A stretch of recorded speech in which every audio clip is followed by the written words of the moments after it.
Hi friends, ఈ వీడియోలో బీరకాయ పచ్చడి ఎలా తయారు చేసుకోవాలో చూద్దాము. బీరకాయ పచ్చడి నెయ్యి వేసుకొని తిన్నారంటే చాలా టేస్టీగా ఉంటుంది. ముందుగా బీరకాయనైతే చిన్న చిన్న ముక్కలుగా కట్ చేసి రెడీగా పెట్టుకోండి. ఆ తర్వాత ఒక పెనం తీసుకొని అందులో కొంచెం ఆయిల్ వేసి, ఆయిల్ బాగా వేడయ్యాక అందులో కొంచెం ఉద్దిపప్పు వేసేసి బాగా వేయించుకొని, ఆ తర్వాత మనం ఆల్రెడీ కట్ చేసి పెట్టుకున్న బీరకాయ ముక్కలను వేసుకొని బాగా ఫ్రై చేసుకోవాలి. ఒక పెద్ద ఉల్లిపాయని, కొంచెం కరివేపాకుని కడిగి అది కూడా కొంచెం బీరకాయ ముక్కలు వేసుకుంటే చాలా టేస్టీగా ఉంటుంది. ఇంకా కొంచెం చింతపండును కూడా తీసుకొని కొంచెం సేపు నానపెట్టుకోవాలి.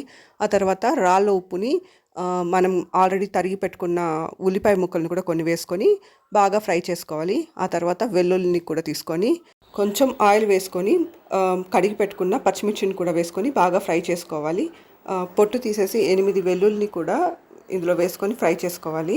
ఆ తర్వాత మనం ఆల్రెడీ నానపెట్టుకున్న చింతపండుని, మనం ఆల్రెడీ ఫ్రై చేసుకున్న పచ్చిమిర్చిని, వెల్లుల్లిని కూడా వేసుకొని ఆల్రెడీ ఫ్రై చేసుకున్న బీరకాయ ముక్కలను కూడా మిక్సీ జార్లో వేసుకొని తగినంత రాళ్ళు ఉప్పునైతే వేసేసి మిక్సీ పట్టుకోవాలి. ఇవన్నీ బాగా చల్లారనిచ్చి మిక్సీ జార్లో వేసుకొని మిక్సీ పట్టుకున్నారంటే హెల్దీ అండ్ టేస్టీ బీరకాయ చట్నీ రెడీ అయిపోతుంది అనమాట. ఈ బీరకాయ చట్నీ రైస్లోకి నెయ్యి వేసుకొని తిన్నారంటే చాలా టేస్టీగా ఉంటుంది. ఇంకా దోశలకు కూడా చాలా బాగుంటుంది. చల్లారాక మాత్రమే మిక్సీ జార్లోకి తీసుకొని మిక్సీ పట్టేసుకోండి.